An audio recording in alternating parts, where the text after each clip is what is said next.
Thank you, Hilton. Good morning, good afternoon, good evening, and as Hilton said, welcome from sunny Farmington, Connecticut, the home of Otis. I have to start out with the standard company profile slide. A couple of bullet items on here, right? So we are a $13.1 billion company. We have about 69,000 employees, about 1,400 or so different field offices. And on a normal day, which we are not in right now, we move about 2 billion people a day. So that's the real quick kind of company profile in there. Kind of the key to the rest of this presentation is going to be the fact that we separated from our parent company, United Technologies, on April 3rd of this year. We became our own standalone company at that point. So if you look back in our history, when we were founded in 1853, that makes us 167 years old now. We must be the oldest startup company in the world. So we're going to see how that separation influenced and presented challenges for us in our EA space.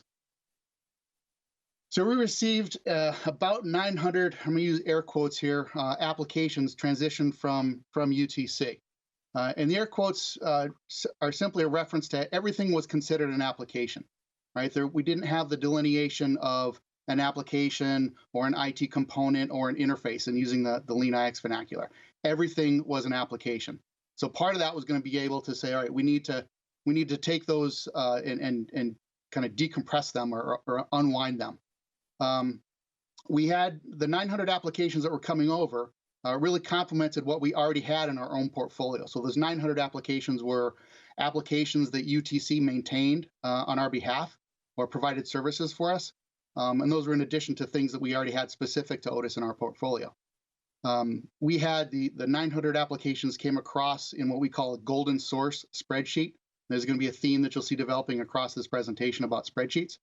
That was an ever-changing portfolio. It was maintained by a single person. There was a lot of people contributing to that portfolio, to that spreadsheet, and it all kind of funneled through one person. Complementing that was this ever-expanding list of integrations. We call that the entanglement spreadsheet. So we had to account for the integrations between the 900 or so applications, again, air quotes applications, applications coming from UTC, as well as the portfolio of applications that we already had at Otis. So interfaces and applications were pretty big for us. We had to then disposition those 900 or so applications, and it fell into one of three categories. We could accept it in whole.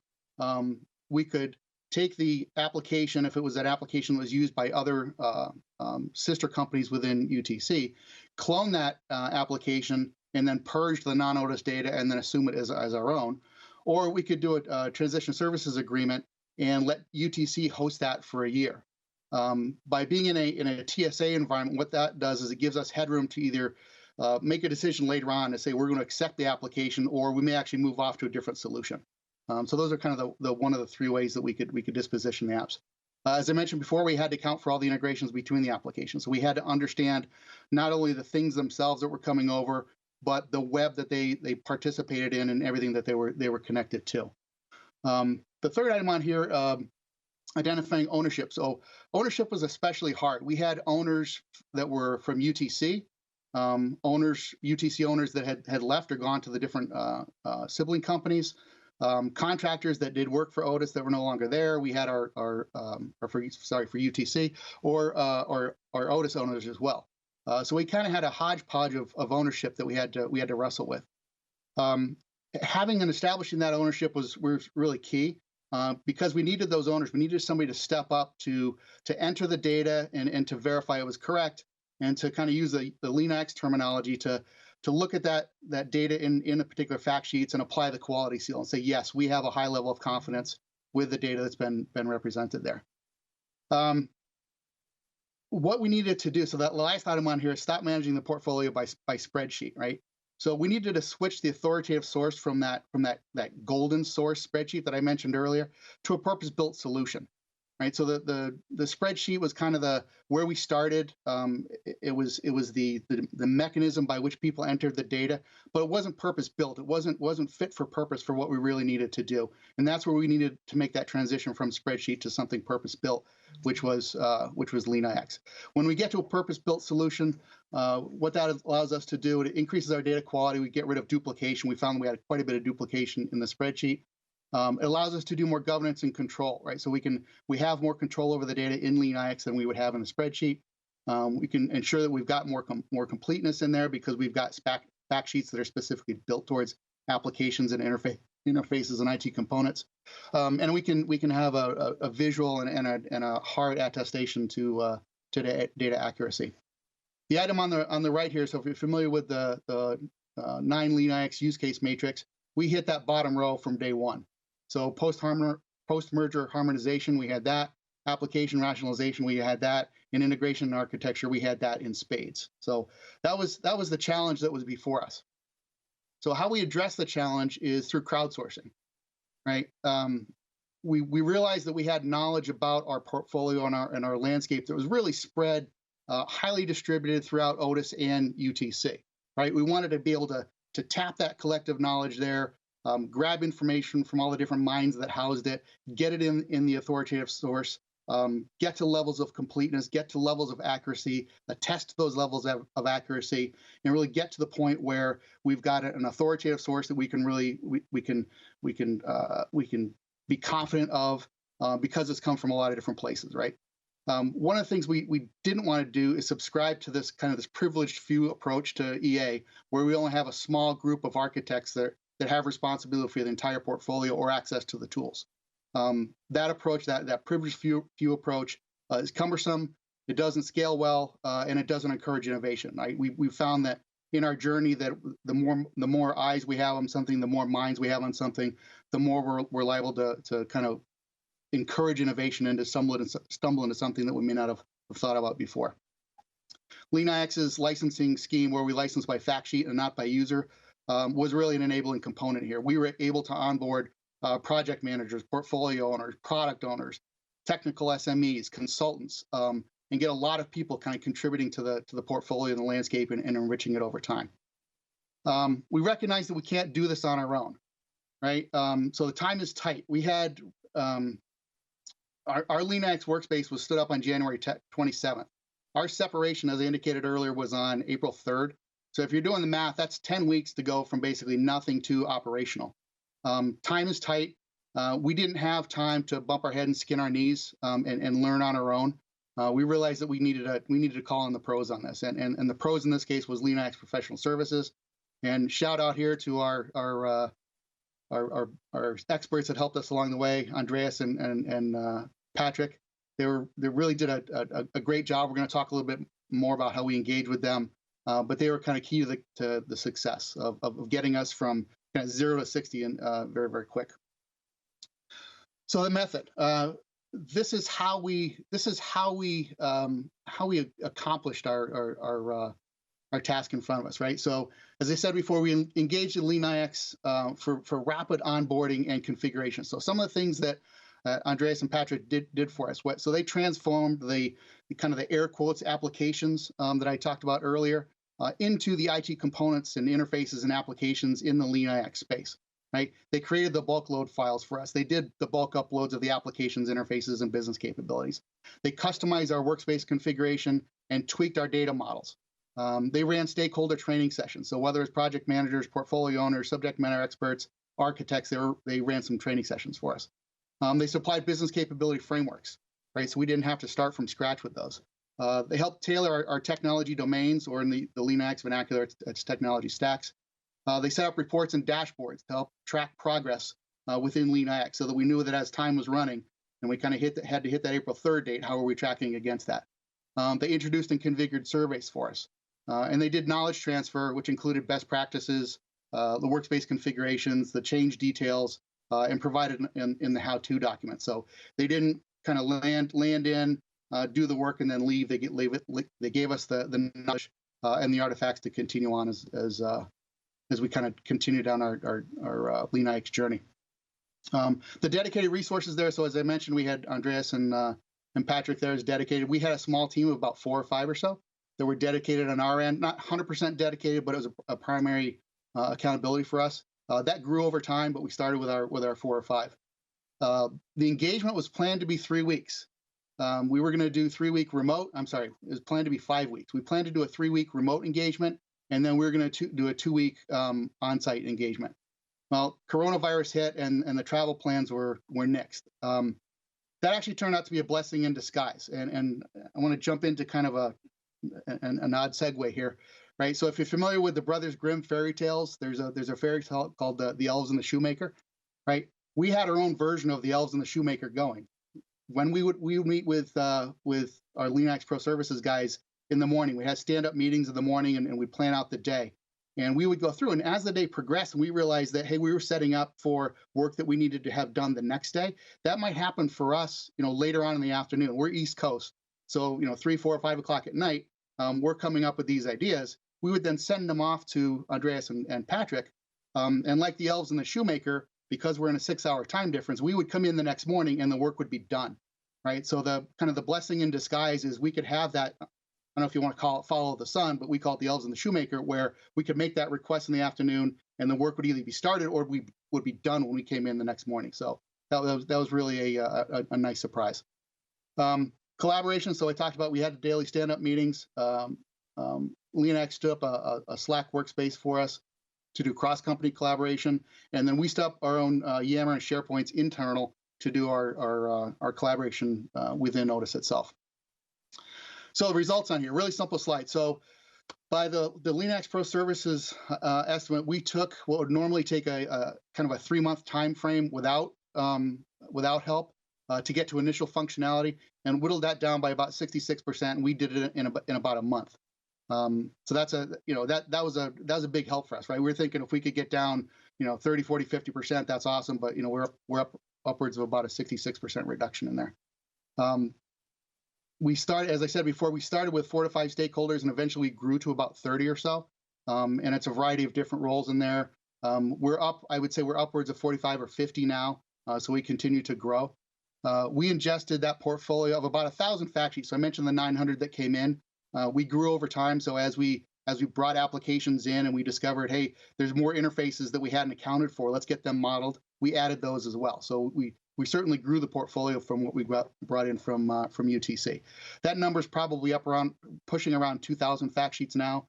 So it's, given the course of about a month or so, it's grown by about 1,000, and it continues to grow as we bring on stakeholders. Keys to success and lessons learned here, right? So first off, our stakeholders, when we ran the meetings with our introductory meetings with our stakeholders, we had to kind of get them on board with the LeanIX concepts of applications and interfaces and capabilities and projects and IT components, and kind of break them of that everything is an application mentality. That was not going to do us well if whenever anybody said an application, it could have meant anything to anybody, right? So we had to get the stakeholders on board with that. We had to enable crowdsourcing, right? So trust the people. We really took a gamble. Like I said before, we hung our hat on that. We realized that we had knowledge spread out everywhere. We wanted to tap that. We wanted to enrich the portfolio. We wanted to continually update it. Crowdsourcing really worked well for us. We moved fast, but we didn't skip doing foundational work. So with the 5 weeks or the 10 weeks, depending upon how you look at it, that was in front of us, there was the kind of the temptation to skip things, right? Do things fast, and we kind of had to have a little bit of discipline and say no, we can't skip that. We might move fast through it, but let's not skip it, right? So that we don't want to end up doing a bunch of things and only to realize we skipped a couple of steps and then we're going to have to go back and rework it. We didn't have time for that, right? So we had to make sure that we hit the waypoints and checkpoints along the way, and we weren't skipping steps. Collaborate and encourage innovation. I said that a couple times during the presentation. As a part of not only engaging LeanIX, but in crowdsourcing, that we had a lot of eyes on the portfolio, right? And that kind of encouraged the innovative part of it. And again, the last item in this section anyway, and keeping with that theme, right, is stepping away from the spreadsheet, right? To me, spreadsheets are like pacifiers, right? They're part of growing up. You have to give up your pacifier. So part of maturing EA is giving up spreadsheets and going to something that's more purpose built. Our lessons learned. So what do we learn along the way? First item on here is to be really careful when uploading fact sheets in bulk, right? We took our golden source spreadsheet and we loaded that into LeanIX, and we said that's awesome. It worked out really, really well. We started to make some changes to it, and then we got some updates in the spreadsheets coming from UTC, and they said, well, let's just update the spreadsheet and load it back in. We wreaked some havoc on our LeanIX environment. Good thing is it was backed up. We were able to restore within a couple of hours. But the lesson learned was you got to be really, really careful when you're doing the bulk uploads from spreadsheets, because you don't want to trash activity that might be happening in the LeanIX environment. Identifying roles and responsibilities and ownership is hard, right? So we talked about the different types of ownerships that are out there, but getting somebody to step up and say, yes, I'm going to be the one that I will commit to, doing the fact sheet, attesting to it and setting the fact sheet, or reviewing the attributes, or making sure that the relationships to other fact sheets are accurate. Trying to define the role and then identify people into the role and have them step up to that was hard, right? It was something that we had to kind of work through and maybe we hadn't predicted, but we ended up getting through it. Find out where there's other sources of truth, right? So we had the 2 spreadsheets that we brought in, but those weren't the only sources of truth for data. We had data in our blooming CMDB, right, that we have to pull in. We might have other data that was in somebody's mind, maybe that didn't make it to the spreadsheets. We might have knowledge documents that other consulting companies or other vendors have put together. We needed to tap that as well in order to put that into the entire environment. And the last item on here is kind of a piece of advice, right, is to say, you're going to need workspace configuration, data model configuration. We knew that going in. We knew when we purchased the service from LeanIX that we were going to eventually need to get to workspace configuration, data model configuration. We didn't realize we were going to get to it that fast. I personally, I thought it was going to take us a couple of months before we got there. We would cut our teeth and use the out-of-the-box configurations. We were there within a couple of weeks. So the advice on this is, if you think you're going to need configuration workspace management, you're right. If you think you're not going to need it until further down the road, you're wrong. You're going to need workspace configuration, data model configuration sooner than you think. So with that, thank you for your time and attention. And I'll quote Marcelo from an earlier presentation. Stay safe, stay healthy, and I'd like to open it up to questions now. Thank you so much, Kevin. Really appreciate you sharing those insights. Again, I've got a few questions if you've got a few minutes to stick around. Certainly. So you talked a lot about different contributors in the organization. How did you go about giving them access and getting them involved in actually using LeanIX? Yeah, good question. So we had a whole team that was built around the spin activity. So the whole kind of divestiture from UTC to Otis was called spin. So there was a, as you can imagine, it was a massive project to do that. And there was a whole team that was built around that. So we kind of had the participants that were there and kind of built in, right? So when it comes to actually engaging them, getting onto the LeanIX environment, it was part of our little core team of 4 or 5 that were really plugged into that effort, into that team, that could simply go in and add people into the workspace. So we didn't have to go through a big effort to say, all right, we need to add these 10 or 15 people, and what's that going to do to our license? Because LeanIX isn't licensed that way. We had basically somebody kind of in charge of saying, well, who from that big spin activity needs access into LeanIX? And they could send an email and they could be up and running within an hour or two. It was very, very easy to get them up and running in LeanIX. Once they were given access, we had to bring them through kind of an indoctrination or an introduction session, but we recorded that and they were able to do that on their own time. Great, thank you for sharing that. Another question that came in, this sounds like a great success so far. The question is, how do you think LeanIX can continuously support optimizing time to value of your organizations with future initiatives? It's going to, yeah, so we're expanding the scope. So we did this originally for that spin activity. and we brought in that portfolio. But what we're doing now is kind of reaching out to the other regions, right? So I'm engaging with like our North America and our China and our Asia Pacific and our EMEA groups to say, you have all of your spreadsheets, you have all your applications and spreadsheets. Let's do what we did for the divestiture and the spin activities and get yours into LeanIX as well. And the key to that, and I said before, we're not subscribing to that privileged few approach. So as we do that, we're reaching out to the people in country or in region there and saying, not only do we need your information coming into LeanIX, we need you to come into LeanIX, right? So you're the owners, you're the portfolio managers, you're the country, you're the region managers. Part of bringing your applications, your information in requires you to come in as well. So we'll scale the people as well as we scale the landscape and the portfolio itself. Great, thank you for sharing that answer, Kevin. Just in the interest of time, there are a few more questions, folks. We'll answer those questions and get back to you. Thank you so much again, Kevin, for the time you put into prepping and for giving us your valuable time this afternoon. And it's always a pleasure speaking with you.